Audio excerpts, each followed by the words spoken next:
Either President Cyril Ramaphosa or Finance Minister Enoch Godongwana is lying to South Africa. But they both can't be telling the truth. Let me explain. We had the budget speech delivered yesterday by Finance Minister Enoch Godongwana. A week or two after we hear from the President in his State of the Nation address. And they are diametrically different. Diametrically different. Now, I do understand they've got different jobs, but you can't be in the same cabinet, much like you couldn't be in the same company and be giving two totally different stories. You couldn't have your CEO talking in one way and your financial director talking a different way. When the President delivered his speech, he had nothing nice to say about taxpayers. Nothing. Nothing that rewarded taxpayers for their efforts, for their work, for their money. But then the finance minister comes out and he says, thank you, taxpayer. And in fact, he even gives the taxpayer some rewards. So which one is it? Are taxpayers valued by this government, or are they despised by this government? Because we've had two speeches that tell a different story. Let's have a look at what the finance minister had to say. And his speech yesterday was very, very good use of the budget. In actual fact, I had very low expectations of the budget speech, but full credit to Finance Minister Enoch Godongwana for really doing the best with what he had to do. It was quite surprising, especially on the back of a very, very firm State of the Nation where the President was out with his usual whether you like it or not situation. Now, maybe they're playing a good cop, bad cop shtick, where the interrogation and one guy's being nice to the guy saying, you better I'm your good guy, I'll protect you from the bad guy. Or, but that's getting a little bit old. We are not being interrogated. We are taxpayers. And a little bit of appreciation goes a long way. Let me explain what the finance minister came out with yesterday and some of the important announcements. And let's see how they dovetail with what the president had to say at his State of the Nation address. Now, remember, this happens in the backdrop of the Damascene moment, which was last year when the finance minister tried to do his budget speech, and he had decided to indulge his party's worst instincts, and that was politicians keep on wasting our money, and he'll keep on finding the money for them to waste. So his great big idea last year was to increase VAT by 2 percentage points, and then the comrades could keep on, it's their turn to eat, and he could go. And he seemed to be absolutely firm. In actual fact, he came back with almost the same proposal after his partners had said no.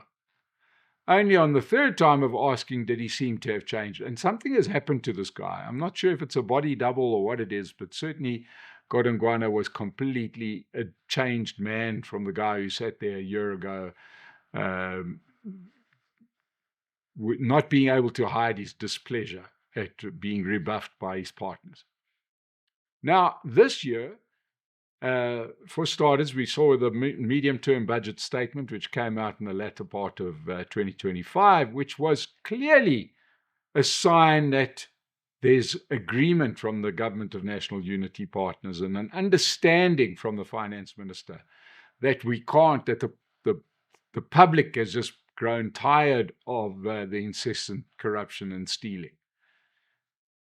But he did have some advantage, and that was a windfall that he got from higher prices that we got for commodities, which created a tax windfall as well as a better than expected VAT collection.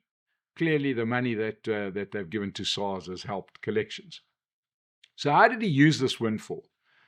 Well, he accommodated most of the president's infrastructure announcements that he made in the State of the Nation address, including the funding of the initial expansion of the electricity grid. This is something that the president overruled his electricity minister. The electricity minister had got quite uppity in believing that Eskom should hold on to 100% of the grid.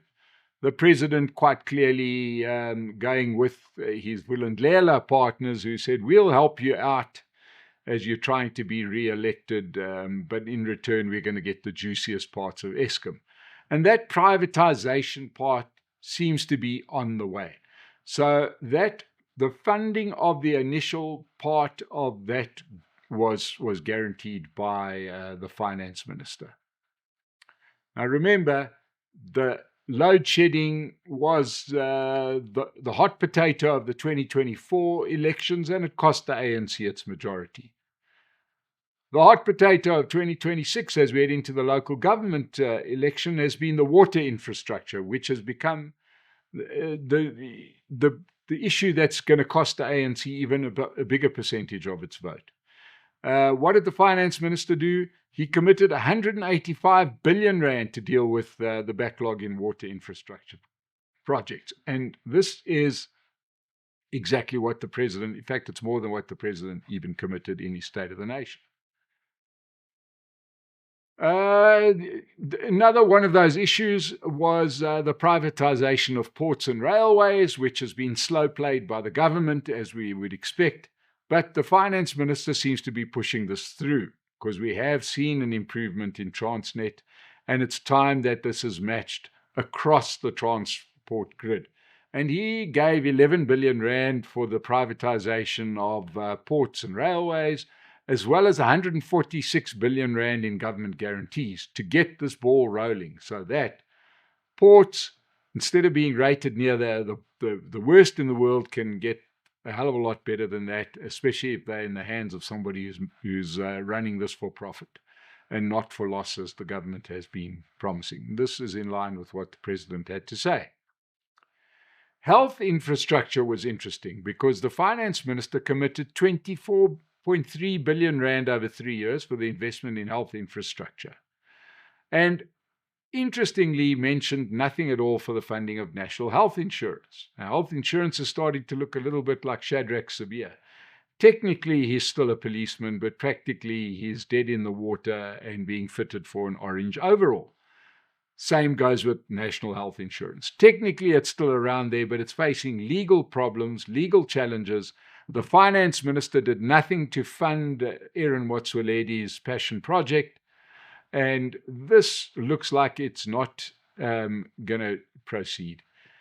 The investment in education was pretty poor, considering where we are with education.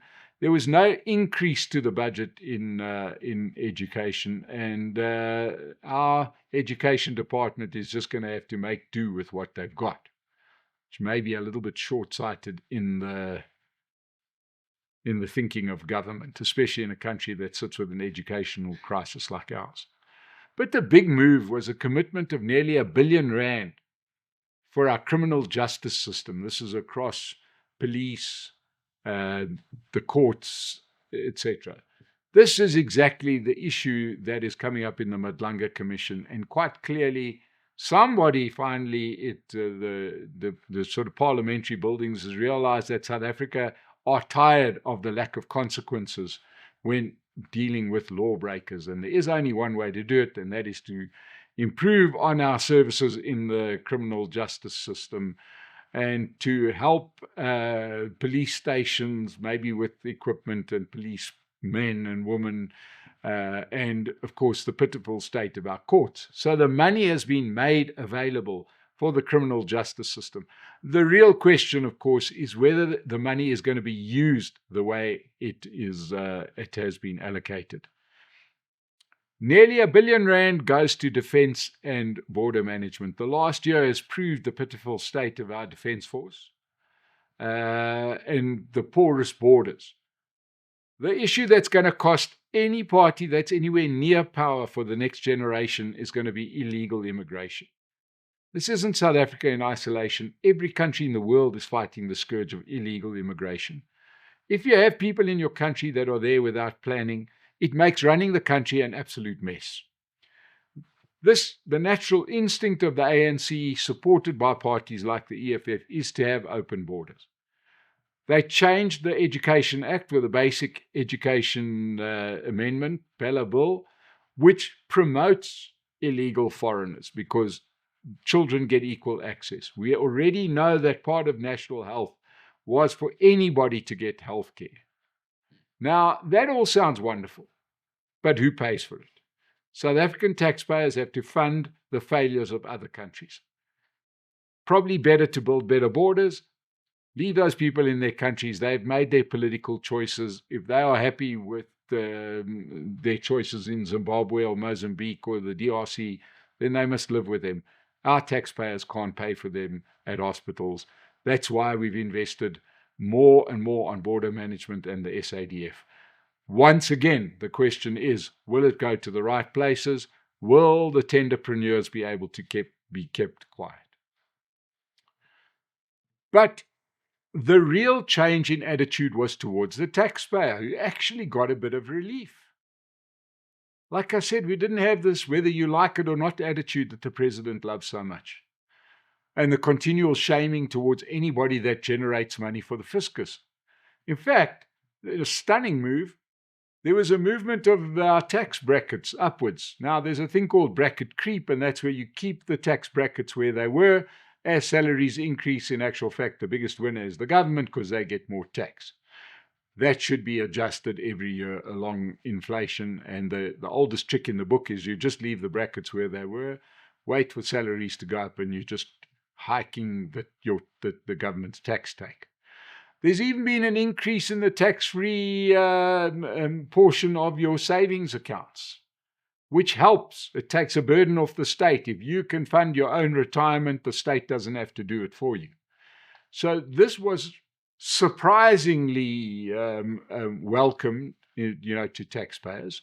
This follows the finance minister's statements in his medium-term budget statement that, once again, going back to the war on the health services, where they said we told the health ministry to lay off the issue with medical aids, because medical aids are, a portion of it is deductible, saying you've got to stop this war on the middle class, which I must admit I've only just recovered, and now I'm going to have to recover again from something that makes as common sense as that. For a change, the government actually did something towards small business that may actually help small business, because they're usually openly hostile to small businesses. They love big business because big business can do big BEE deals, but they hate small businesses because that creates financial independence. What did they do for small business? Well, they raised the level below which you need to comply with the VAT. In other words, register for VAT and collect and pay over, etc. That helps small businesses grow. The danger with this is that it might keep small businesses small because you may want to operate below that threshold. It's that balancing act that the government has to do. They also raised the level at which you can sell your small business without attracting capital gains tax. Taxpayer morale is not something that the president cares much for. Only morale he cares for is his comrades' morale. But here the finance minister seemed to really care about how taxpayers feel about their tax rands. And this is really, really welcomed. Yes, he did the usual stuff. He increased the duties on cigarettes and alcohol, which is a bit like pushing on a piece of string, because the higher it goes, the more of an illicit market he's creating. The more expensive he makes alcohol, you're going to go to illicit markets soon, or you're just going to change how people drink cheaper stuff. But hey, he's going to always do it. Punish those people. There seems to be no political price to pay. But to keep taxpayers in South Africa happy is a good idea. And if this is the guiding light that's going to run our finance ministry and the way we set budgets, and if this mindset is going to be followed, and if it follows with necessary action towards corruption, better crime prevention efforts, it will be rewarded by South Africans, as we saw in the mid-2000s. Work nicely with taxpayers, and taxpayers will work nicely with you. Stop treating taxpayers as if they've done something wrong, and surprisingly, we'll just work a bit harder and pay more tax. It works wherever it's done. South Africa seemed to be a little bit late to the game, but at least we got there. I would give the finance minister, under the circumstances, a solid 8.5 out of 10. Well done, and it's nice to have some good news for a change. That's been it from the Political Insider. Join us again as we break down the news for you. Thank you so much for joining us today.